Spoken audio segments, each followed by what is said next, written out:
आज के इस वीडियो में क्लास 12 के रसायन विज्ञान प्री बोर्ड पेपर को हल करके बताया जाएगा। 2026 में जो प्री बोर्ड पेपर हुआ है, पेपर का कोड 347 BCJ के सभी प्रश्नों को हल करके आज के इस वीडियो में बताया जाएगा। तो एक एक प्रश्न को जो है आप सभी विद्यार्थी अच्छे से समझिएगा। पहला जो प्रश्न इसमें पूछा गया था, यहाँ पर जो विकल्प आया हुआ था, तो इसमें कौन से ऑप्शन सही होंगे उसको हल करके बताया जाएगा इसमें कौन से ऑप्शन जो है सही हैं। तो पहला जो क्वेश्चन दिया गया था, एक लवण का अणुभार 60 है, लवण की 6 ग्राम मात्रा 250 ग्राम जल में घोली गई तो जल की मोललता है। इसमें 4 ऑप्शन दिए गए हैं। तो कैसे इसको हल करेंगे, तो सबसे पहले यहाँ पे ध्यान देंगे कि एक जो लवण का अणुभार कितना दिया गया था प्रश्न में, तो 60 दिया गया था। लवण की जो मात्रा है वो 6 ग्राम मात्रा कितने में घोला गया है, 250 ग्राम जल में घोला गया है।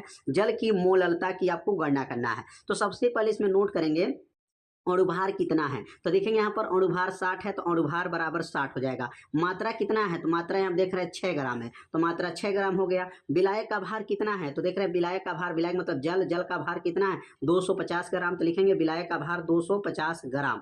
अब यहाँ ग्राम को ना केजी में बदला जाता है, ठीक है, याद रखिए। मोललता जब निकालते हैं ना तो ग्राम को केजी में बदल लेंगे, तो ये 250 बटा 1000 से जब भाग कर देंगे तो आ जाएगा केजी में आ जाएगा। अब यहाँ से 250 से जब 1000 को काटेंगे ना तो 1/4 हो जाएगा, 1/4 केजी हो जाएगा। अब मोललता का सूत्र क्या बना है, तो मोललता का जो सूत्र होता है मात्रा बटा अणुभार बटा विलायक का भार केजी में। सूत्र क्या है मोललता का, मात्रा बटा अणुभार बटा विलायक का भार किसमें है, केजी में है। तो मात्रा इसमें कितना है, तो मात्रा देख रहे 6 ग्राम है, तो 6 मात्रा 6 हो जाएगा। और अणुभार कितना है, तो अब यहाँ पर अणुभार प्रश्न में दिया है 60, तो 6/60 और विलायक का भार 1/4 निकला है, तो 1/4 हो जाएगा। तो यहाँ सभी मान को भरना है, मात्रा भर दीजिए, अणुभार भर दीजिए, विलायक का भार 1/4 केजी है। अब यहाँ 6 से 60 कट जाएगा, 1/10 बार में हो जाएगा, 1/10, 6 का नाम 6, 6 दहा में 60 हो जाएगा, 1/10 हो गया, 1/4, 4 सबसे ऊपर जाएगा और 1 आ जाएगा 10 के पास, तो 4 एक का नाम क्या हो जाएगा 4 और 10 एक का नाम 10, 4/10, 10 से भाग करेंगे तो 0.4 जो है मोललता इसमें हो जाएगा। मोललता की गणना करना था और इसमें ऑप्शन देख रहे हैं 0.4 जो है ऑप्शन जो है सही होगा। इसमें सी वाला ऑप्शन 0.4 जो है मोललता सही है। तो इसको हल करके बताएगा कि इसमें ऑप्शन कौन सा सही है। तो उम्मीद करते हैं यह प्रश्न आप लोगों को अच्छे से समझ में आ गया होगा। तो अब सीखेंगे इसमें अगला प्रश्न क्या दिया गया है। अगला जो प्रश्न दिया गया है, शून्य कोण के अभिक्रिया का वेग स्थिरांक का मात्रक है। इसमें 4 ऑप्शन दिया गया, तो शून्य कोण के अभिक्रिया का क्या मात्रक होगा, इसमें शून्य कोण के अभिक्रिया का जो है वेग स्थिरांक का जो है मात्रक बताना है। तो देखिए यहाँ शून्य कोण का वेग स्थिरांक हमको निकालना है। 4 ऑप्शन दिया गया था, तो चारों ऑप्शन यहाँ पे नोट कर दिया गया है। अब सूत्र इसका क्या होता है, अगर वेग स्थिरांक का मात्रक निकालना है तो के बराबर सूत्र होता है दर बटा सांद्रता को पर n घात। अगर शून्य कोण का निकालना है तो n का मान यहाँ पर 0 रखेंगे, प्रथम कोण का निकालना है तो n का मान 1 रखेंगे, द्वितीय कोण का तो n का मान 2 रखेंगे। और दर का मात्रक क्या होता है, मोल लीटर का इनवर्स सेकंड का इनवर्स, इसका मात्रक है दर का। तो मोल लीटर का इनवर्स सेकंड का इनवर्स हो गया। और सांद्रता, तो सांद्रता उतार दीजिए और n का मान यहाँ पर शून्य कोटि है तो इसने यहाँ 0 रख दीजिए, सांद्रता का मात्रा रखने की जरूरत ही नहीं पड़ा। तो यहाँ सांद्रता के ऊपर जब 0 घात हो गया, किसी भी संख्या के ऊपर अगर 0 घात है तो उसका मान 1 होता है। किसी भी संख्या के ऊपर अगर 0 पावर है ना तो उसका वैल्यू क्या होता है 1 हो जाएगा, मान 1 हो जाएगा। तो सांद्रता के ऊपर 0 का मान 1 हो गया। और ऊपर क्या लिखे, मोल लीटर का inverse second inverse, mole litre का इनवर्स सेकंड इनवर्स। अब इसी सूत्र में रखें दर का मात्रा रखें, यहाँ सांद्रता का मात्रा रखने की जरूरत भी नहीं पड़ा। अब नीचे यहाँ पर 1 हो गया। अब 1 से इसमें भाग करेंगे तो क्या आएगा, मोल लीटर का इनवर्स सेकंड का इनवर्स, क्या बनेगा मोल लीटर का इनवर्स सेकंड का इनवर्स। इसमें ऑप्शन चेक कर लेंगे कि मोल लीटर का इनवर्स सेकंड का इनवर्स कौन है, तो देखेंगे मोल लीटर का इनवर्स सेकंड का इनवर्स, यही मात्रक जो है आपका तीसरा वाला ऑप्शन जो है सही हो जाएगा। यहाँ मात्रक निकाल करके भी दिखाएगा कि मतलब इसमें कौन से ऑप्शन सही होंगे। अगला देख सकते हैं, अगला दिया गया पोटेशियम है, ये कोबाल्ट है, ये पूरा बड़ा वो रहेगा CO, नीचे 4 घात में CO, कोबाल्ट की ऑक्सीकरण संख्या है। 4 ऑप्शन दिया गया, +1 है, -1 है, +3 है, -3 है। तो कैसे यहाँ पर ऑक्सीकरण संख्या निकालेंगे, सबसे पहले लिखेंगे माना CO का ऑक्सीकरण संख्या क्या है, X है। इस CO का जो है ऑक्सीकरण संख्या X हो जाएगा। के का ऑक्सीजन संख्या 1 होता है, क्या लिखेंगे यहाँ पर 1 हो गया, CO का X हो जाएगा, और ये CO जो है ना ये कार्बन मोनोऑक्साइड है, ध्यान दीजिए यहाँ बड़ा वो बनाइएगा, ये बड़ा वो है ठीक ना, कार्बन मोनोऑक्साइड है, कार्बन मोनोऑक्साइड का ऑक्सीजन संख्या ना 0 होता है, क्या होता है 0 हो जाएगा, और नीचे 4 है तो 4 से गुणा कर लीजिए बराबर 0, क्योंकि यहाँ पर कोई पावर नहीं है, तो यहाँ 1 कहाँ से आया, पोटेशियम की ऑक्सीजन संख्या 1 होता है और CO का X हो जाएगा, कोबाल्ट कार्बन मोनोऑक्साइड C और बड़ा वो का जो है 0 होता है, गुणे 4, 4 शून्य 0 हो गया, प्लस 1 को पक्षांतर करेंगे -1 आ गया, तो -1 आ गया, तो इसमें दूसरा वाला ऑप्शन जो है -1 जो है इसमें ऑप्शन क्या हो जाएगा, सही हो जाएगा, इसमें दूसरा वाला ऑप्शन क्या है, सही है। तो आप समझ में आ रहा होगा कि मतलब कैसे इसको हल किया जा रहा है। तो एक एक लाइन जो है आप सभी लोग अच्छे से तैयार कर लीजिएगा, क्योंकि जब 2026 का एग्जाम होगा ना तो इसी में से प्रश्न जो है पूछे जाएंगे। तो अब अगला प्रश्न क्या है, अब यहाँ अगला प्रश्न दिया गया, निम्न संरचना वाले यौगिक IPSC नाम लिखना। अब इसका IPSC नाम लिखना है, 4 ऑप्शन दिया गया है, तो इसमें कौन अगला जो प्रश्न दिया गया है, निम्न संरचना वाले यौगिकों का IPSC नाम। अब यहाँ पे दिया गया CH3 CHOS CH2 CH3 और नीचे CH3 दिया गया है OH है। अब इसका IPSC नाम लिखना है और यहाँ पर 4 जो है ऑप्शन दिया गया है। तो कैसे नाम लिखा जाता है, तो यहाँ से गिनेंगे, methane, ethane, propane, butane, pentane, 5 carbon, या नीचे की तरफ या ऊपर की तरफ गिनना है, तो यहाँ पर जो है 5 कार्बन, यहाँ से गिनेंगे 1 2 3 4 5 कार्बन, इधर से गिनेंगे 1 2 3 4 5 कार्बन को पेंटेन कहते हैं। तो किस नंबर पर है, तो 4 मेथिल, 4 मतलब यहाँ से 1 2 3 4 चौथे नंबर पर जो है मेथिल है। अब कहेंगे इधर से क्यों नहीं गिना गया है, तो देखिए OH समूह इधर लगा है, तो ये भी जो है नजदीक में है, इधर से भी नजदीक में, इधर से भी नजदीक में है, तो OH इधर से भी है, इधर से भी है, तो यहाँ पर 4 मेथिल चौथे नंबर पर जो है मेथिल हो गया, और 2,4 दूसरे नंबर पर देखिए, पहला ये दूसरे नंबर पर OH लगा हुआ है और चौथे नंबर पर OH लगा हुआ है, इसमें 2,4 पेंटेन, पेंटेन मतलब 5 कार्बन हो गया, और डाई, डाई क्यों बोल रहे हैं, क्योंकि इसमें OH यहाँ पर एक है और एक OH यहाँ है, 2 OH है, इसलिए इसको डाई बोला जाएगा, और OH का नाम क्या है, आल है, इसमें क्या बनेगा 4 मेथिल 2,4 पेंटेन डाई आल, इसका नाम हो जाएगा, तीसरा वाला ऑप्शन क्या हो जाएगा इसमें सही हो जाएगा। तो अब सीखेंगे अगला प्रश्न। अगला जो बताना है, निम्न में कौन सा जो है बेनेडिक्ट विलियन का अपचयन नहीं करता है। तो बेनेडिक्ट विलियन का जो अपचयन जो है नहीं करता है, ध्यान देना है, यहाँ पर नहीं करता है, तो इसका मतलब ग्लूकोज करता है, फैक्टोज भी करता है, एल्डिहाइड भी करता है, सुक्रोस जो चीनी है वह जो है बेनेडिक्ट जो है बेनेडिक्ट जो विलियन का अपचयन जो है ये नहीं करता है। इसमें C वाला ऑप्शन क्या हो जाएगा, सही हो जाएगा, इसमें सुक्रोस हो जाएगा, ठीक है ना। अगला जो क्वेश्चन दिया गया है, एसीटोन की सांद्रता HCl तथा जो है एकीकृत जिंक के साथ अभिक्रिया पर प्राप्त होता है। अगर यहाँ पर एसीटोन का अपचयन करा दिया जाएगा ना, अपचयन कराएंगे किसके उपस्थित में, जिंक के उपस्थित में और HCl के उपस्थित में, तो देखिए एसीटोन हो गया, इसका अपचयन हुआ है तो क्या बना है CH3 CH2 CH3 और पानी जो है बाहर निकल गया, तो यहाँ पर CH2 CH3 CH2 CH3, तो यहाँ क्या होगा CH3 CH2 CH3, B वाला ऑप्शन इसमें क्या हो जाएगा, सही हो जाएगा, इसमें सुक्रोज सही हो जाएगा और इसमें B वाला ऑप्शन सही हो जाएगा, क्योंकि जिंक और HCl के जब उपस्थित में जब अपचयन कराया जाता है, अपचयन का मतलब यहाँ हाइड्रोजन से जब यहाँ पर अपचयन हुआ है तो क्या बना है यहाँ पर जो बना है मेथेन एथेन प्रोपेन, प्रोपेन हो जाएगा, क्या बनेगा प्रोपेन, और B वाला ऑप्शन क्या हो जाएगा, सही हो जाएगा। अब अगला प्रश्न समझेंगे, विकल्प पूरा जो है प्रश्न जो है समाप्त हो गया। अब अगला जो प्रश्न क्या दिया गया है, इसमें अगले प्रश्न को समझते हैं। अगला जो प्रश्न पूछा गया है, यहाँ प्रश्न है हिमांक का औनमन से क्या तात्पर्य है। क्या प्रश्न पूछा गया है, हिमांक के औनमन से क्या तात्पर्य है, 1.5 ग्राम पदार्थ को 60 ग्राम जल में घोला गया है, हिमांक में 0.136 सेल्सियस का औनमन हुआ, जल का आणविक औनमन स्थिरांक 18.6 है, पदार्थ का अणुभार ज्ञात कीजिए। तो इसमें जो है 2 प्रश्न दिया गया, एक तो परिभाषा पूछा गया है हिमांक का औनमन से आप क्या समझते हैं, और उसमें एक न्यूमेरिकल दिया गया है। तो सबसे पहले जो है परिभाषा को समझ लेते हैं कि हिमांक का औनमन क्या होता है, हिमांक का औनमन से आप क्या समझते हैं। तो लिखेंगे यहाँ पर, जब किसी अवाष्पशील पदार्थ को किसी विलयन में घोलने पर उस विलयन का हिमांक शुद्ध विलायक के हिमांक से क्या हो जाता है, कम हो जाता है, इसी कमी को हिमांक का औनमन कहते हैं, इसे ΔTF से प्रदर्शित करते हैं।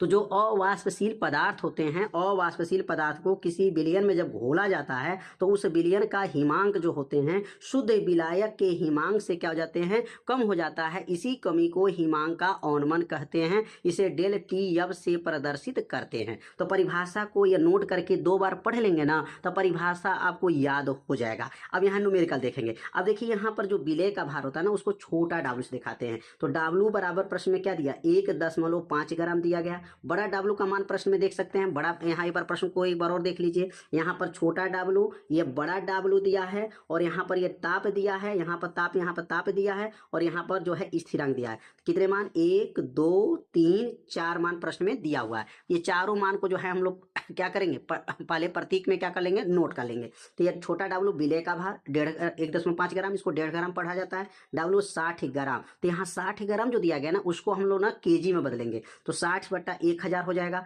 और एक 0 से 0 खत्म, 100 से भाग करेंगे, 0.6 केजी हो जाएगा। और डेल TF का मान जो है हिमांक का औनमन कहा जाता है, कितना दिया गया, 0.136 डिग्री है। KF का मान क्या है, 18.6 है। और यम और भार की गणना करना, यम बराबर प्रश्नवाचक हो गया।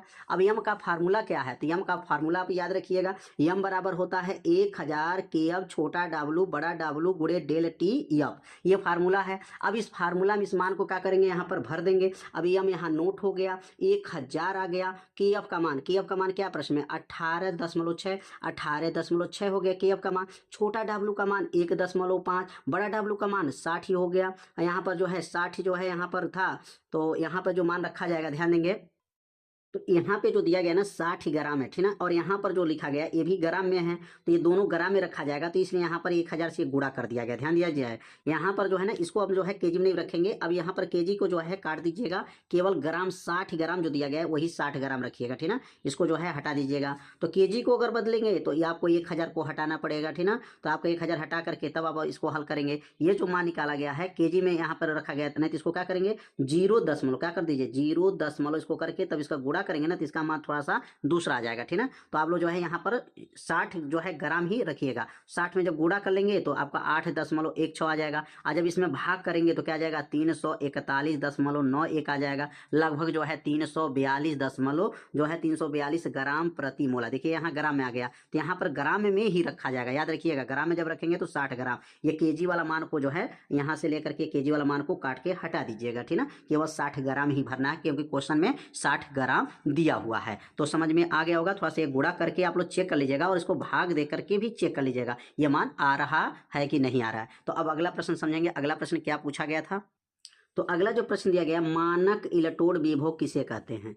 4 धातुएं ABCD के मानक इलेक्ट्रोड विभव क्रमशः क्या मान दिया गया, +1.5 वोल्ट, -2.0 वोल्ट, +0.34 वोल्ट, -0.76 वोल्ट। इन धातुओं को घटती हुई सक्रियता के अनुसार क्रमबद्ध कीजिए। यहाँ पर जो है मानक इलेक्ट्रोड विभव के पहले परिभाषा लिखना है। तो मानक इलेक्ट्रोड विभव की परिभाषा क्या बनेगा, जब किसी धातु की छड़ को 25 डिग्री, अब ध्यान दीजिए, जब भी मानक इलेक्ट्रोड विभव बोला जाता है ना, तो उसमें टेम्परेचर होना चाहिए कितने, 25 डिग्री सेल्सियस पर 1 मोलर धातु आयन सांद्रता के विलयन में डुबोने पर धातु और विलयन के मध्य जो विभवांतर उत्पन्न होता है, इस विभवांतर को मानक इलेक्ट्रोड विभव कहते हैं। इसे E0 से प्रदर्शित करते हैं, इसका मात्रक वोल्ट होता है। तो मानक इलेक्ट्रोड विभव का मतलब ये हो गया कि 25 डिग्री सेल्सियस जो है आपका टेम्परेचर होना चाहिए, और 1 मोलर धातु आयन की सांद्रता का विलयन होना चाहिए। जब उस धातु के छड़ को जब डुबाया जाता है तो धातु और विलयन के मध्य में एक विभवांतर उत्पन्न होता है, इस विभवांतर को ही मानो इलेक्ट्रोड विभव कहते हैं। इसे E0 से प्रदर्शित करते हैं। तो इसको लिख करके 2 बार पढ़ दीजिए ना, आपको परिभाषा एकदम याद हो जाएगा। अब यहाँ पर जो है 4 धातु दिया गया है, ABCD।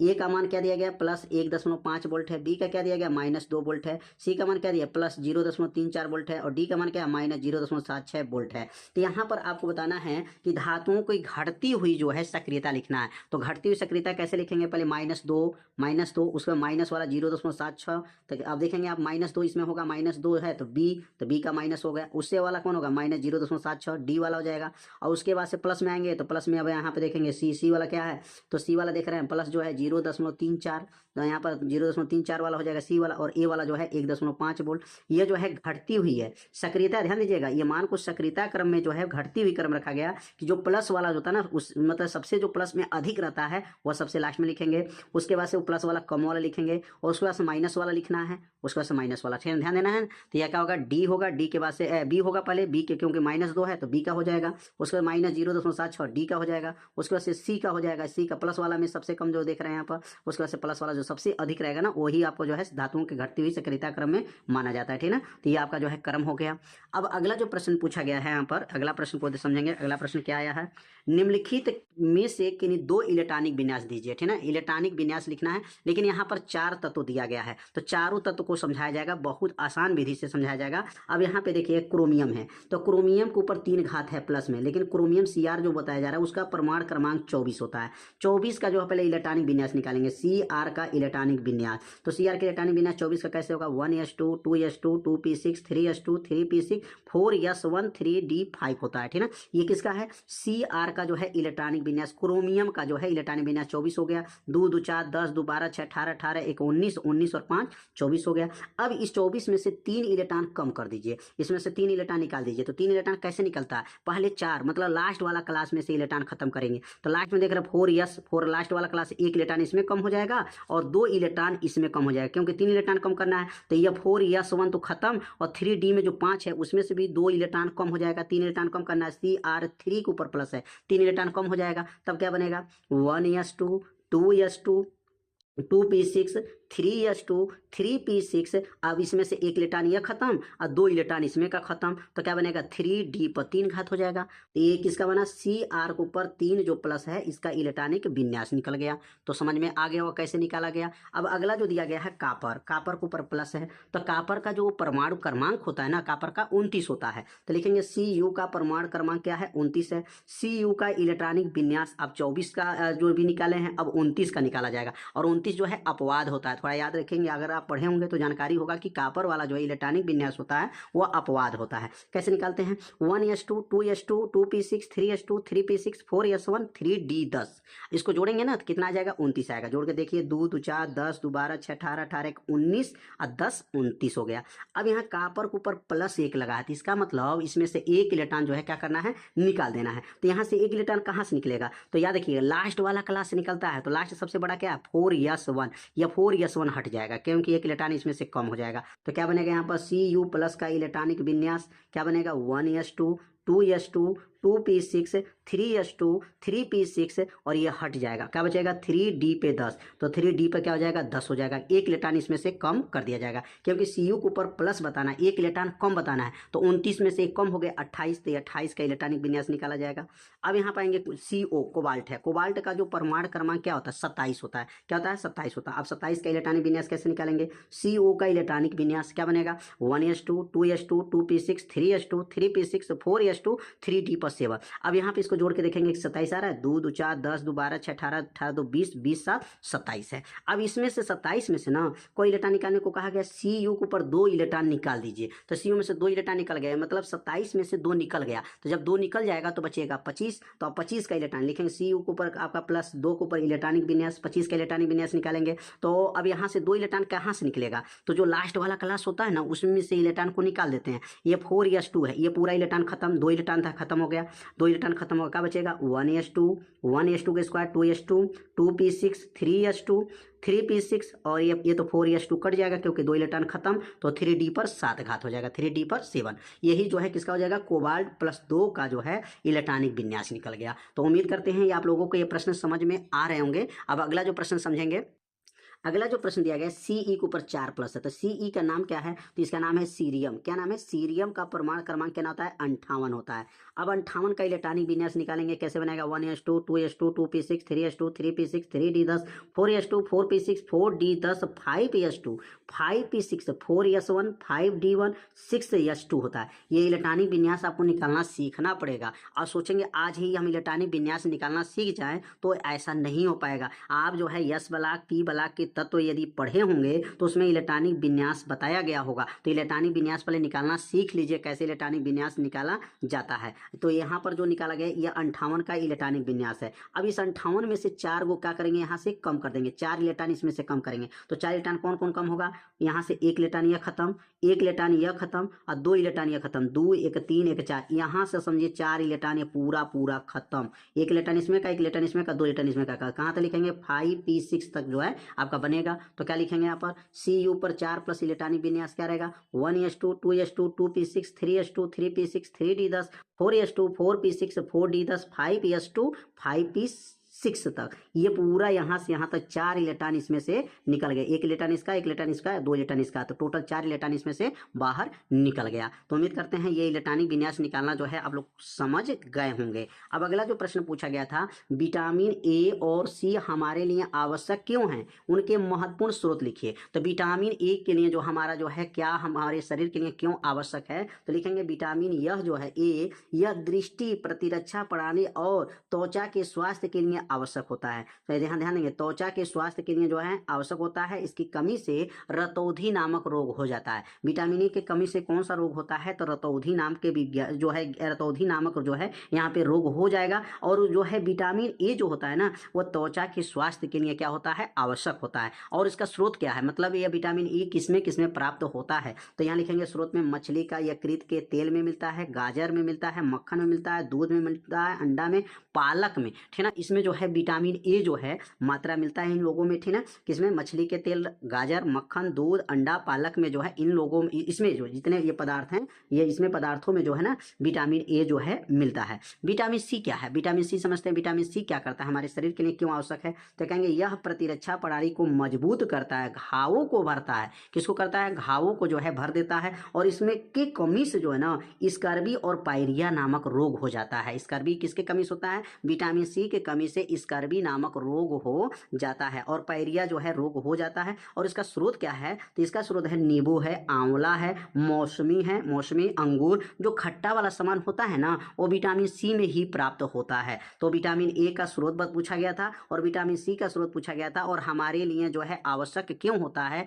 आप लोग अच्छे से समझ गए होंगे। तो अब सीखेंगे अगला प्रश्न। अगला प्रश्न एक न्यूमेरिकल दिया गया, अब बहुत ही आसान न्यूमेरिकल दिया गया है, लेकिन इस न्यूमेरिकल में ना एक जो मान जो दिया गया, लाग वाला मान, इस प्रश्न में नहीं दिया गया है। तो लाग वाला मान इस प्रश्न में देना चाहिए, तभी तो लड़के बोर्ड के पेपर में इसको ज्ञात कर पाएंगे। तो यहाँ पर लाग का मान यहाँ पर नीचे दे देना चाहिए था, लेकिन यहाँ पर प्रश्न में नहीं दिया गया है। तो क्या दिया गया है, अभिक्रिया ए को गर्म करने पर बी और सी उत्पाद बना है, निम्न आंकड़ों को प्राप्त कीजिए। पहला जो दिया गया ना टी सेकंड, 0 सेकंड है, 900 सेकंड है और 1800 सेकंड है। और ए की जो प्रारंभिक सांद्रता है 50.8 है, और यहाँ दूसरी जो दिया है 19.7 है और 7.62 है। यह सिद्ध कीजिए कि अभिक्रिया प्रथम कोट की है। तो इसको कैसे सिद्ध किया जाएगा कि अभिक्रिया जो दिया गया, मान जो दिया गया है, क्या यह प्रथम कोट के अभिक्रिया का मान दिया गया है। तो इसको बहुत आसान विधि से हल किया जाएगा। और देखेंगे यहाँ लिखेंगे पहले समय अंतराल के लिए पहले निकालेंगे। पहले क्या लिखेंगे, सबसे पहले क्या करेंगे, पहले समय अंतराल के लिए जो है यहाँ मान को निकाला जाएगा। अब पहले समय अंतराल देखेंगे, टी का मान कितना दिया गया है, तो देखिए ये तो 0 है, यहाँ से चालू करेंगे 900, क्या लिखेंगे 900, तो यहाँ लिखेंगे टी बराबर 900 हो जाएगा। और 900 का जो प्रारंभिक सांद्रता कितना था, तो 900 का प्रारंभिक सांद्रता 50.8 है, और 1800 का भी प्रारंभिक सांद्रता 50.8 ही लेना है। याद रखिएगा, टाइम जो दिया 900 का प्रारंभिक रहेगा तभी, और 1800 का रहेगा तभी 50.8 ही लेना है। तो 900 का जो है प्रारंभिक सांद्रता यह है, और अंतिम सम जो है यहाँ से जो है यहाँ पर जो शेष मात्रा है यह बताया जाएगा 900 के लिए, और 1800 के लिए शेष मात्रा क्या है 7.62 है। तो अब यहाँ पे लिखेंगे टी बराबर 900, टाइम हो गया। ए लिखेंगे यहाँ पर, ए नीचे नॉट लिखेंगे, मतलब इसका मतलब हो गया प्रारंभिक सांद्रता। प्रारंभिक सांद्रता प्रश्न में क्या दिया गया है एक बार देख लेते हैं, 50.8 दिया गया है। और ए जो टी लिखा गया, मतलब ए टी के लिए कितना मान दिया गया, अंतिम अवस्था शेष मात्रा इसको बोलेंगे 19.7 है। और यहाँ वेग स्थिरांक का सूत्र होता है प्रथम कोट के लिए, के बराबर 2.303 बटा टी लाग ए नॉट बटा ए टी, नीचे हो जाएगा। अब यहाँ मान को रखेंगे तो इसको कहेंगे K1, पहला क्रिया निकाले ना, इसे पहला है तो इसमें K1 हो जाएगा। 2.303 बटा 900 हो गया, लाग हो जाएगा। और ये प्रारंभिक मात्रा और ये शेष मात्रा, इसका प्रारंभिक मात्रा यह है और इसकी शेष मात्रा यह है 50.8 बटा 19.7 है। अब यहाँ से जो है 2.303 बटा 900 लाग, इसमें से दशमलव को हटा सकते हैं क्योंकि अंश और हर का दशमलव आपस में क्या है, बराबर है। दशमलव हट जाएगा, 508 में 197 से जब भाग करेंगे 2.57 आ जाएगा। अब यहाँ पर ना क्वेश्चन में लाग 2.57 का मान दे देना चाहिए था, तभी तो लड़के जानेंगे, विद्यार्थी जानेंगे पेपर में कि लाग 2.57 का मान कितना होता है। तो ये लाग 2.57 का मान क्या होता है, 0.41138 होता है। अब इसका जो है इसमें भाग कर देंगे, 90 में जब इसको भाग करेंगे 2.303 में, तो भाग देने में क्या आएगा 0.0025558, और ये मान को यहाँ पर नीचे नोट कर लेंगे। अब इन दोनों का गुणा कर लेंगे, जब दोनों का गुणा करेंगे तो K1 का मान कितना आ जाएगा 0.00153 लगभग में जो है, अभी पॉइंट और भी आएगा, लगभग आपका 10 जो 53 जो देख रहे हैं सेकंड इनवर्स आ जाएगा। ये तो पहली सांद्रता का जो है वेग स्थिरांक निकाल लिए। अब इसी प्रकार दूसरी वाला निकालेंगे, मतलब K2 निकालेंगे, और K2 की सांद्रता अगर इतना ही आता है लगभग में, तो मान लिया जाएगा कि प्रथम कोटि की अपक्रिया है। अगर सांद्रता मतलब ज्यादा कम बेसी आएगा तो आपको प्रथम कोटि की सांद्रता नहीं माना जाएगा। लेकिन इसमें कहा गया सिद्ध कीजिए कि प्रथम कोटि की अपक्रिया का जो है सांद्रता है। तो ये तो प्रथम कोटि की अपक्रिया के लिए सिद्ध करने के लिए K1 निकल गया। अब K2 के लिए जैसे अभी हल किए ना, हम सेम वैसे ही हल करेंगे K2 के लिए, मतलब हमारे दूसरे पदार्थ के लिए। जो टाइम है 900 दिया है, अब टाइम कितना लेंगे यहाँ पे देख लेंगे, यहाँ पर 1800 लेंगे, और ये प्रारंभिक सांद्रता 50.8 रहेगा और शेष मात्रा 7.62 रहेगा। अब ये मान को 1800, 50.8 और 7.62 को मान को लेकर के अब हल करेंगे, K2 का मान निकालेंगे। तो यहाँ पे लिखेंगे दूसरे सांद्रता के लिए क्या लिखेंगे, आपका दूसरे जो समय अंतराल के लिए क्या बनेगा, तो T बराबर हो जाएगा 1800, और A नॉट का मान क्या था, मैंने प्रारंभिक सांद्रता 50.8, और अंतिम सम जो है शेष में उसको बोला जाएगा, शेष जो सांद्रता क्या है 7.62 है। अब यहाँ फार्मूला लिख दिया गया, वेग स्थिरांक का फार्मूला होता है K बराबर 2.303 बटा T log A नॉट बटा यहाँ हो जाएगा AT। इसका नाम क्या है, तो इसको कहेंगे आपका प्रारंभिक सांद्रता, इसका मात्रा क्या नाम है, शेष मात्रा। अब यहाँ K से K2 बन जाएगा, पहले वो K1 था अब K2 हो जाएगा, 2.303 बटा 1800 हो जाएगा, लाग 50.8 बटा 7.62 हो जाएगा। अब यहाँ पर जो हो जाएगा 2.303 बटा 1800 लाग, इसमें भाग करेंगे ना तो 6.6 आ जाएगा, और लाग 6.6 का मान क्या होता है, ये भी प्रश्न जो में ये प्रश्न जो दिया गया प्रश्न, इसमें मान ये दे देना चाहिए था प्रश्न में, लेकिन मान इसमें नहीं दिया गया है। तो लाग 6.6 का मान जो है इतना होता है कि ना 0.823।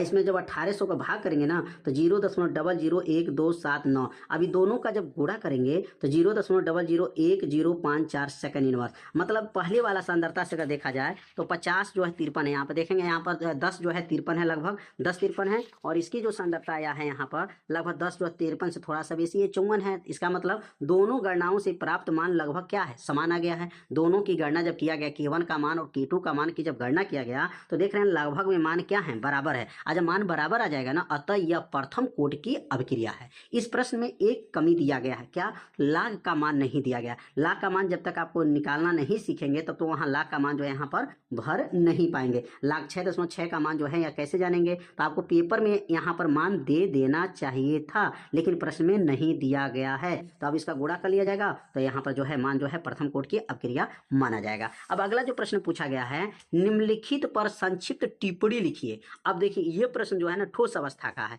लेकिन इस पेपर में पूछ दिया गया है। अंतराकाशी यौगिक जो है ठोस अवस्था जो चैप्टर पहला चैप्टर था, इसमें से प्रश्न पूछा गया है। वे यौगिक जिनमें छोटे आकार का परमाणु किसी धातु के क्रिस्टल जाल में रिक्त जगहों में प्रवेश कर जाता है, मतलब बड़ा ठोस आकृति हो, बड़े बड़े ठोस चीजें हैं, उसके अंदर छोटे छोटे चीज जो है समा जाए, अंदर समा जाए, उसी को अंतराकाशी यौगिक कहा जाता है। अंतराकाशी मतलब क्या है, बड़े के स्थान पर छोटा आ जाना, बड़ा के बीच में कहीं कहीं बीच में जो है छोटा जो है चीज आ जाए। जैसे मान लीजिए लड्डू रखा गया है, उसके अंदर चींटी लग गया, चींटी लग गया तो चींटी कहाँ गया, उसके अंदर चला गया, तो वो क्या है, अंतराकाशी हो गया, अंदर चला गया इसके अंदर, तो अपने जगह उसमें खाली था तभी तो गया। उस लड्डू के अंदर अगर चींटी चला गया तो इसका मतलब जगह खाली था, तो वह जगह अंदर जो खाली है उसी को क्या कहा जाता है, अंतराकाशी यौगिक है। वे यौगिक जिनमें छोटे आकार परमाणु किसी धातु के क्रिस्टल जाल में रिक्त जगहों में प्रवेश कर जाते हैं, अंतराकाशी यौगिक कहलाते हैं।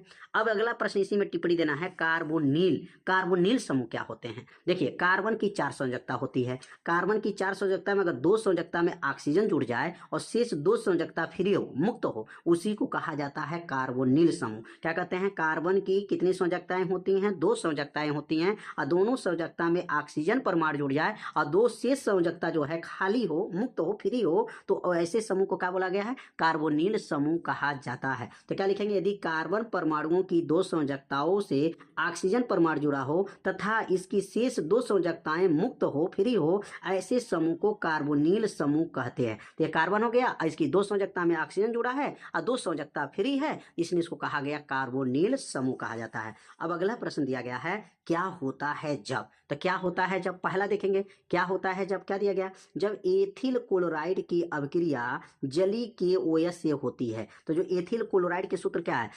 C2H5Cl, इसका नाम है एथिल क्लोराइड। C2H5Cl हो गया, किसके साथ क्रिया कराएंगे? KOH के साथ जब क्रिया कराएंगे तो ये बनेगा एथिल एल्कोहल। क्या बनेगा? Ethyl alcohol. इसका नाम है पोटेशियम क्लोराइड। क्या नाम है? Potassium chloride. तो क्या बना है? Ethyl alcohol. कितना आसान है। अब देखिए K के साथ Cl आ गया और Cl उसके जगह पे हट के OH चला गया, तो OH इसके जगह पे गया, Cl इसके पास आया, बस तो यही हुआ है। बस कितना आसान अभिक्रिया इसमें पूछा गया है। अब अगला देखेंगे, अगला प्रश्न दिया गया है कि मेथिल क्लोराइड की अभिक्रिया किसके साथ करा दे? KCl से करा दे तो क्या बनेगा? तो जो मेथिल क्लोराइड की अगर अभिक्रिया KCl से होगा तो लिखेंगे मेथिल क्लोराइड का सूत्र क्या है? CH3Cl। ये मेथिल क्लोराइड है और इसका नाम है पोटेशियम साइनाइड है, जिसमें पोटेशियम साइनाइड से कराना है। तो इसमें भी क्या होगा? Cl किसके पास आ जाएगा? K के पास, और Cl इसके पास चला जाएगा, मेथिल साइनाइड। क्या कहेंगे? मेथिल साइनाइड बन गया और पोटेशियम क्लोराइड बन गया। कितना आसान रिएक्शन जो है इसमें पूछा गया था।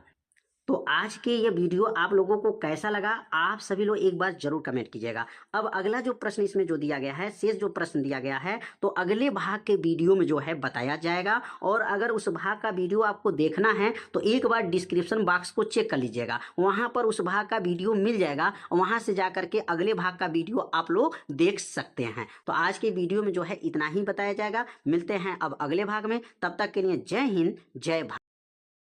अब अगला प्रश्न दिया गया है, निम्न का आईपीएससी नाम बताइए। अब यहाँ पर आईपीएससी नाम कैसे जो है बताना है, बहुत आसान दिया गया है, बस थोड़ा सा ध्यान देंगे, आईपीएससी आपको समझ में आ जाएगा। कैसे लिखेंगे? यहाँ पर CrNH3 नीचे 3 घात दिया है, H2O नीचे 3 घात है और Cl3 है। अब यहाँ पर सबसे पहले ना Cr का ऑक्सीकरण संख्या निकालेंगे। तो माना Cr का ऑक्सीकरण संख्या क्या है? X है, तो Cr का ऑक्सीकरण संख्या X हो जाएगा, तो Cr के पास X हो जाएगा। अमोनिया जो है, यह अमोनिया का ऑक्सीकरण संख्या 0 होता है, 0 गुणे 3 हो जाएगा। जल का भी ऑक्सीकरण संख्या 0 होता है, 0 गुणे 3। Cl का ऑक्सीकरण संख्या -1 गुणे 3 बराबर 0। अब यहाँ पर X उतर जाएगा, 3 शून्य 0, 3 शून्य 0, 3 एक अन्नम 3, -3 पक्षांतर करेंगे तो ये +3 हो जाएगा। तो X का मान क्या आ गया? +3 आ गया। अब इसका नाम लिखना है, इसका जो है आईपीएससी नाम कैसे लिखेंगे? तो आईपीएससी नाम लिखने के लिए क्या करना पड़ेगा? यहाँ पर चलेंगे 3 को क्या बोला जाता है? ट्राई, और अमोनिया का नाम एमीन है, तो क्या हो जाएगा? ट्राई एमीन हो गया। और 3 यहाँ पर है तो ट्राई, और जल को एक्वा बोला जाता है, जल को क्या बोलते हैं? एक्वा हो जाएगा। और Cr का नाम है क्रोमियम हो जाएगा, और ऑक्सीकरण संख्या 3 आया है, और लास्ट में क्लोरीन दिया गया तो क्या लिखते हैं? क्लोराइड लिखा जाता है। तो नाम इसका आईपीएससी नाम क्या हो जाएगा? Try amine try aqua chromium 3 chloride, इसका आईपीएससी नाम हो जाएगा। अगला जो दिया गया है K3Cr, और यहाँ पर C2O4 के नीचे 3 घात दिया गया। अब यहाँ पर सबसे पहले जो है ना, किसका जो है आपका ऑक्सीकरण संख्या निकालना पड़ेगा, तो Cr का ऑक्सीकरण संख्या निकालना पड़ेगा। तो लिखेंगे माना Cr का ऑक्सीकरण संख्या क्या है? X है, क्रोमियम का ऑक्सीकरण संख्या X मान लिया गया। अब यहाँ H जो K है, K का नाम क्या है? पोटेशियम, पोटेशियम का ऑक्सीकरण संख्या 1 होता है, तो 1 गुणे 3 हो जाएगा। Cr का X हो जाएगा, और C2O4 जो इसको ऑक्सीलेट बोला जाता है, तो ऑक्सीलेट के ऊपर -2 घात होता है, तो -2 गुणे 3 हो जाएगा बराबर 0। अब 3 एक अन्नम 3 हो गया, प्लस X हो गया, 2 3 6 -6 हो गया बराबर 0। 3 में से 6 घटा दीजिए तो X -3 बराबर 0, और -3 को पक्षांतर करेंगे तो यह -3 पक्षांतर करेंगे तो +3 हो जाएगा। अब X का मान क्या आ गया? +3 आ गया। अब X का मान जब +3 आ गया तब इसी का आईपीएससी नाम लिखना है। तो कैसे लिखेंगे? यहाँ पर K3Cr और C2O4 यहाँ पर 3 घात है, तो 3 घात को पहले नाम नहीं लिखेंगे। अब कोष्टक के आगे जो दिया गया ना, इसका पहले नाम लिखेंगे, और कोष्टक के आगे नीचे जो संख्या दिया ना, उस संख्या का भी नाम नहीं लिखा जाता है, केवल एक K का नाम लिखेंगे। पोटेशियम, और ये धन आयन हो जाता है, और ये जो बनता है ना, ऋण आयन होता है। जब ये कोष्टक आता है तो ये धन आयन को कहते हैं, और इसको ऋण आयन के रूप में जाना जाता है। तो कहेंगे आपका पोटेशियम ट्राई। अब यहाँ से पोटेशियम हो गया, ट्राई, ये ट्राई हो गया, और इसका नाम क्या है? ऑक्सीलेटो है। क्या नाम है? ऑक्सीलेटो है। और Cr का नाम क्या है? क्रोमियम, लेकिन यहाँ क्रोमियम नहीं लिखेंगे, ये पहले वाले में देखिए क्रोमियम लिखा गया था, यहाँ क्यों क्रोमेट लिखे हैं? क्योंकि ये धन आयन होता है तो ये ऋण आयन हो जाता है, और जब ऋण आयन होता है ना तो उसमें 8 शब्द लगा लेते हैं, इसलिए क्या बनता है? क्रोमेट। और 3 हो जाएगा, क्योंकि ऑक्सीजन संख्या इसमें कितना आया था? 3 आया था, 3 आया था, तो ऑक्सीजन संख्या यहाँ पर 3 हो जाएगा। तो पोटेशियम ट्राई एक्सलेटो क्रोमेट 3 जो है इसका आईपीएससी नाम हो जाएगा। तो उम्मीद करते हैं ये 2 आईपीएससी नाम आप लोगों को अच्छे से समझ में आ गया होगा। तो अगला प्रश्न क्या पूछा गया था? प्रश्न में अगला प्रश्न क्या दिया गया है? अब अगला प्रश्न जो बोर्ड में पूछा है, प्री बोर्ड का सब क्वेश्चन को हल करा रहे हैं।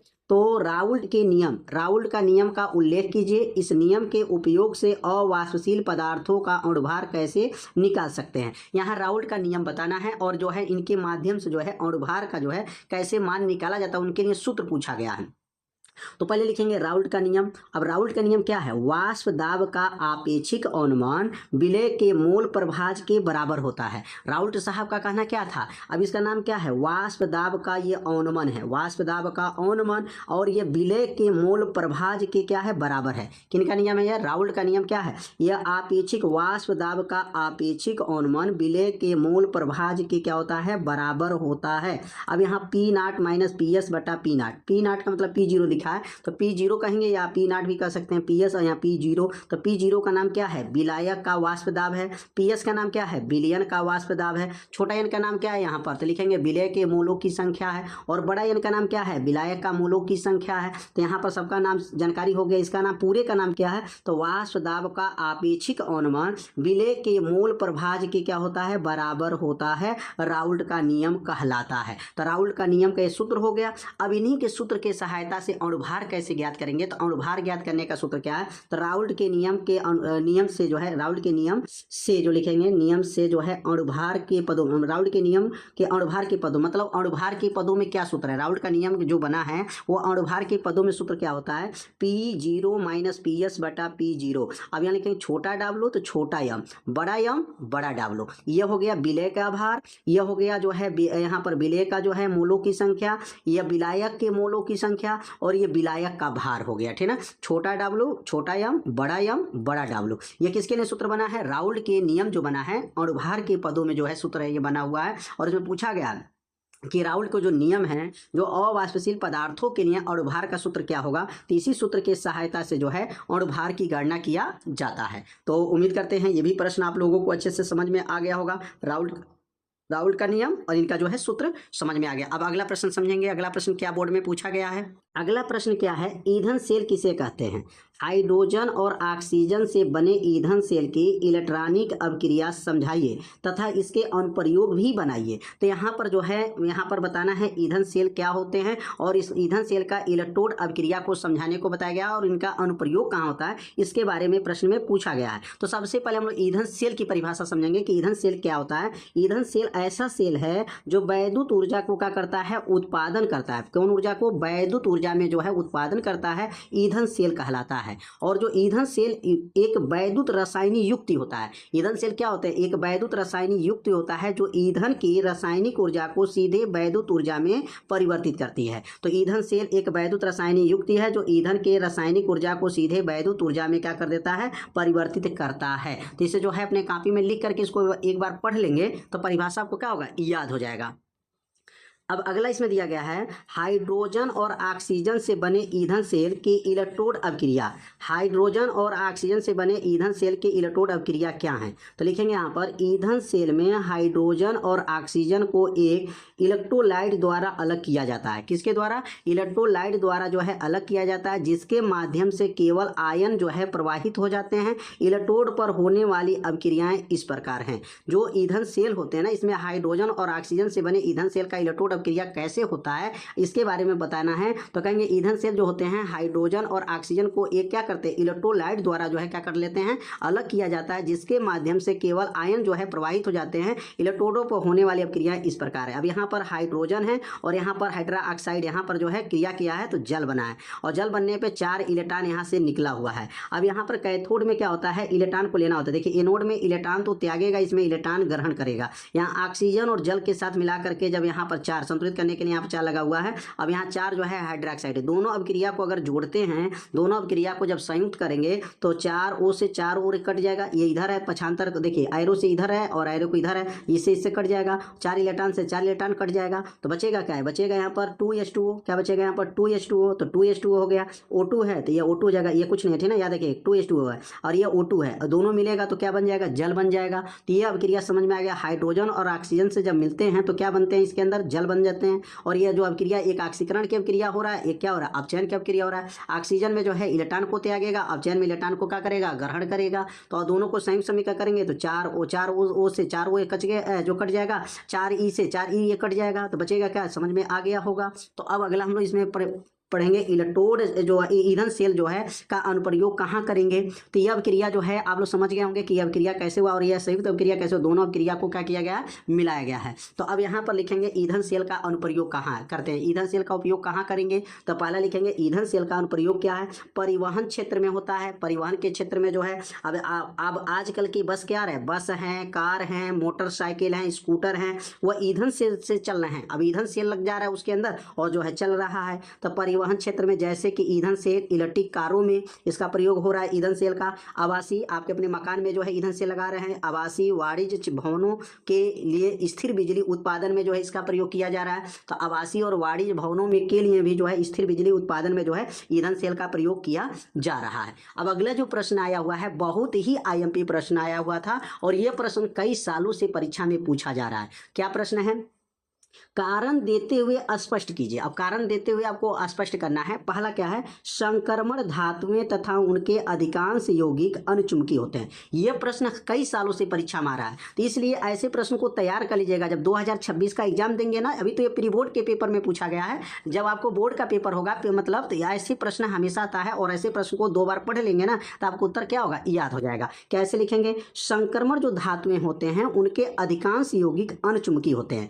अब अनुचुंबकीय क्यों होते हैं यही तो पता ना इसमें, क्योंकि इनके डी जो कक्षक होते हैं ना, उस डी कक्षक में अयुग्मित इलेक्ट्रॉन पाए जाते हैं। मतलब जोड़ा लगा हुआ इलेक्ट्रॉन नहीं, बिना जोड़ा वाला इलेक्ट्रॉन पाए जाते हैं, उसको कहा जाता है अयुग्मित इलेक्ट्रॉन पाए जाते हैं। अब जैसे यहाँ पर जो है CO27 जो कोबाल्ट है, कैसे इसका इलेक्ट्रॉन विन्यास निकालेंगे, 1s2 2s2 2p6 3s2 3p6 4s2 3d7। इसका जो है गिनेंगे तो 27 हो रहा है। 2 2 4 10 2 12 6 18 2 20 7 27, ये 27 का जो है इलेक्ट्रॉनिक विन्यास निकाला गया है। इसमें लास्ट में क्या देख रहे हैं, 3d में 7 देख रहे हैं, तो 3d पर 7 है, तो कैसे इलेक्ट्रॉन भरेंगे यहाँ पर 3d का जो अगर भरते हैं 7 को तो कैसे एक एक इलेक्ट्रॉन भरेंगे, 1 electron 2 electron 3 electron 4 electron 5 electron 6 electron और एक 7 इलेक्ट्रॉन। अब इस 7 इलेक्ट्रॉन भरने में देख रहे हैं 3 इलेक्ट्रॉन अभी देख रहे हैं 3 बॉक्स खाली है। अब जब ये खाली है तो अयुग्मित इलेक्ट्रॉन है, तो जिसमें अयुग्मित इलेक्ट्रॉन होते हैं अनुचुंबकीय होते हैं। याद रखिएगा, जो खाली स्थान मतलब जोड़ा नहीं बैठा वो जो उसको अयुग्मित कहा जाता है, और जिसमें अयुग्मित इलेक्ट्रॉन होते हैं वो क्या होते हैं, अनुचुंबकीय होते हैं। और जिसमें भरा रहता अगर मान ली पूरा जोड़ा लग गया होता है ना तो उसको कहा जाता है युग्मित इलेक्ट्रॉन। और जब युग्मित इलेक्ट्रॉन होते हैं ना वो प्रतिचुंबकीय होते हैं। क्या होते हैं, प्रतिचुंबकीय। प्रतिचुंबकीय कब होते हैं और अनुचुंबकीय कब होते हैं, एक बार और समझ लेते हैं। जब एक खाली रहेगा तो उसको बोला जाता है अयुग्मित, और अयुग्मित में अनुचुंबकीय होता है। अगर भरा रहेगा तो युग्मित है, और युग्मित है तो चुंबकीय, प्रतिचुंबकीय कहा जाएगा। क्या कहा जाएगा, प्रतिचुंबकीय कहा जाएगा। तो समझ में आ गया होगा कि संक्रमण धातुओं जो है उनके अधिकांश यौगिक क्या होते हैं, अनुचुंबकीय होते हैं। तो क्यों अनुचुंबकीय होते हैं, क्योंकि उनके अंदर क्या पाए जाते हैं, अयुग्मित इलेक्ट्रॉन पाए जाते हैं। तो लिखेंगे जिसमें अयुग्मित इलेक्ट्रॉन पाए जाते हैं वह अनुचुंबकीय होता है। याद रखेंगे, जिसमें क्या अयुग्मित इलेक्ट्रॉन पाए जाते हैं वह अनुचुंबकीय होता है, जिसमें युग्मित इलेक्ट्रॉन पाए जाते हैं वह प्रतिचुंबकीय होता है। याद रखेंगे, यहाँ पर अ शब्द हटा देंगे ना, युग्मित लिखेंगे तो यहाँ हो जाएगा, अ को हटा देंगे तो प्रतिचुंबकीय हो जाएगा। ऐसे दिमाग में बैठा लीजिए। अब अगला प्रश्न समझेंगे। अगला प्रश्न क्या है, अगला जो प्रश्न है, संक्रमण धातुओं को कण माने कण जो है एंथैल्पी का मान उच्च क्यों होता है। और संक्रमण धातुओं को जो कण है, जो कण जो है एंथैल्पी का मान उच्च क्यों होता है, इसमें भी वही बात लिखना, अयुग्मित इलेक्ट्रॉन ही पाए जाते हैं, क्योंकि संक्रमण धातु के अंदर जो है अयुग्मित इलेक्ट्रॉन होने के कारण ये सब क्रिया होता है। तो क्या लिखेंगे यहाँ पर, संक्रमण धातुओं को जो कण है एंथैल्पी का मान उच्च होते हैं क्योंकि इनमें बड़ी संख्या में, अब देखिए बड़ी संख्या में क्या पाए जाते हैं, अयुग्मित इलेक्ट्रॉन पाए जाते हैं होते हैं, जिससे मजबूत धात्विक बंध और प्रबल अंतरा परमाणविक अणुओं क्रियाएं बनती हैं जिन्हें तोड़ने के लिए अधिक ऊर्जा की आवश्यकता होती है। तो लिखेंगे यहाँ पर सीधा बात में ऐसे लिख सकते हैं कि संक्रमण धातु के अंदर अयुग्मित इलेक्ट्रॉन पाए जाते हैं, इसके वजह से इनके जो कण होते हैं एंथैल्पी का मान क्या होता है, उच्च होता है। ऐसे भी लिख सकते हैं और थोड़ा सा और बड़ा करके लिख सकते हैं कि इसमें अयुग्मित इलेक्ट्रॉन पाए जाते हैं जिसमें मजबूत धात्विक बंध होते हैं। क्या होते हैं, उसके अंदर मजबूत धात्विक बंध होते हैं और प्रबल जो है अंतरा परमाणविक अणुओं क्रियाएं बनती हैं जिन्हें तोड़ने के लिए अधिक ऊर्जा की आवश्यकता होती है। तो इसे अपने कॉपी में क्या करिए, इसे नोट कर लीजिए, क्योंकि ऐसे प्रश्न हमेशा पेपर में आ रहा है, हर साल के पेपर में पूछा जा रहा है। यहाँ 3 कारण है ना, तीनों कारण महत्वपूर्ण है। अब अगला जो प्रश्न क्या है, संक्रमण धातुएं रंगीन यौगिक बनाते हैं, मतलब जो संक्रमण धातुएं रंगीन आयन क्यों बनाते हैं इसके बारे में पूछा गया है। बहुत आसान इसका उत्तर है। तो अब यहाँ पे इसका उत्तर क्या बनेगा, संक्रमण धातुएं रंगीन यौगिक बनाते हैं, तो क्या लिखेंगे यहाँ पर, संक्रमण धातुएं, लिखेंगे यहाँ पर संक्रमण धातुएं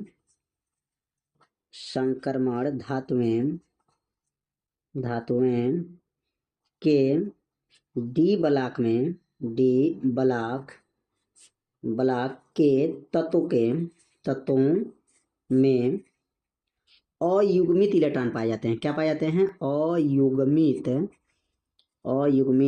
इलेक्ट्रॉन पाए जाते हैं।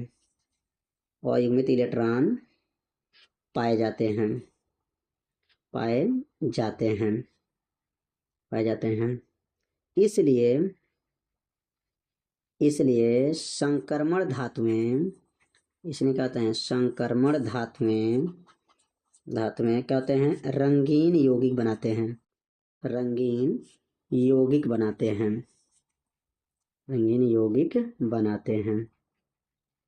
कितना आसान है।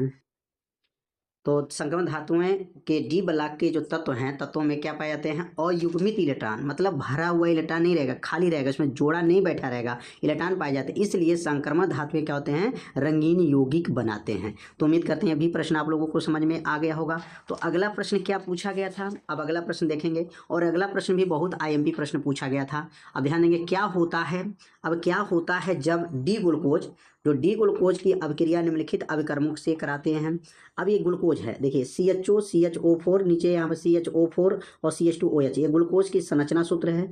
और हाइड्रोजन आयोडाइड से जब क्रिया कराते हैं तो क्या बनेगा? तो यहाँ पर जब हाइड्रोजन आयोडाइड से क्रिया कराएंगे तो यहाँ पर 6 कार्बन है, तो 6 कार्बन तो रहेगा, 1 2 3 4 5 6 कार्बन को हेक्सेन, नॉर्मल हेक्सेन उसको कहा जाता है, नॉर्मल हेक्सेन हो गया। और इसमें आयोडीन है तो आयोडीन बाहर आएगा। और इसमें का ऑक्सीजन, इसमें का 6 ऑक्सीजन है, तो यहाँ 6 ऑक्सीजन, 3O2 लिखे हैं, 3O2 मतलब 6 ऑक्सीजन इसमें से क्या हुआ है? बाहर निकला है। तो क्या लिखेंगे? जब ग्लूकोज को हाइड्रोजन आयोडाइड के साथ क्रिया कराई जाती है तो ये क्या बनेगा? तो इसका नाम क्या है? Methane, ethane, propane, butane, pentane, hexane, normal मतलब साधारण हेक्सेन बन जाएगा, आयोडीन बनेगा, और 3O2 मतलब ऑक्सीजन गैस बनेगा। तो पहला समझ में आ गया होगा कि जो डी ग्लूकोज है हाइड्रोजन आयोडाइड से क्रिया कराएंगे तो N हेक्सेन बनेगा, आयोडीन बनेगा और ऑक्सीजन बनेगा। अब अगला किससे क्रिया कराना है? ब्रोमीन जल से क्रिया कराना। ब्रोमीन और जल के साथ क्रिया कराएंगे तो यहाँ पे लिखेंगे CHOH के नीचे 4 रखा, CH2OH, ये ग्लूकोज की संरचना सूत्र है। ब्रोमीन है, जल के साथ जब क्रिया कराएंगे तो यह O जो है इसके साथ चला जाएगा, बस COOH हो गया। CHO था, क्या बना? COOH हो गया, CHOH के नीचे 4 हो गया, CH2OH हो गया, इसका नाम है ग्लूकोनिक अम्ल। क्या नाम है? ग्लूकोनिक अम्ल हो गया। और यहाँ H2 बचा है और यहाँ Br2 बचा है, ये मिल करके क्या होगा? 2HBr हो जाएगा। तो ये जो बना है किसके साथ क्रिया हुआ है? ब्रोमीन जल के साथ जब क्रिया कराएंगे तो ये बनेगा ग्लूकोनिक अम्ल बन जाएगा। क्या बनेगा? ग्लूकोनिक अम्ल बन गया। और इसका नाम क्या है? तो ग्लूकोज, इसका नाम ब्रोमीन जल के साथ जब क्रिया कराएंगे ग्लूकोनिक अम्ल, इसमें उसके साथ हाइड्रोजन ब्रोमाइड भी बाहर निकल जाएगा। अब अगला जो क्रिया दिया गया है, अब यहाँ पर NH2OH, अब इसका नाम क्या है? तो NH2OH का नाम है हाइड्रॉक्सी एमीन नाम है। क्या नाम है? Hydroxy amine. अब ये हाइड्रॉक्सी जब एमीन के साथ जब क्रिया करेगा, कौन? ग्लूकोज। जब ग्लूकोज हाइड्रॉक्सी एमीन के साथ जब क्रिया किया तो यह बना ग्लूकोज ऑक्सीन बना, ठीक ना। यहाँ से जो है NH जो देख रहे हैं, यह H2O इसमें से, H2O इसमें से बाहर आ गया, जल बाहर आ गया, बचेगा N और क्या बचेगा? EH। तो ये मिला करके बन गया, यहाँ पर जो है पहले से क्या था? CHO था, यहाँ मिल करके बन गया, शेष सब उतार देना है। इसका नाम क्या हो जाएगा? ग्लूकोज जो है ऑक्सीन बनता है। कब क्रिया करेगा? जब इसका नाम क्या है? हाइड्रॉक्सी एमीन के साथ जब ग्लूकोज जब क्रिया करेगा तो ग्लूकोज ऑक्सीन बनता है। तो इसमें जो है प्रश्न नंबर 4 तक का, प्रश्न नंबर 1 से लेकर के प्रश्न नंबर 4 तक के सभी प्रश्नों को हल करके बताया गया।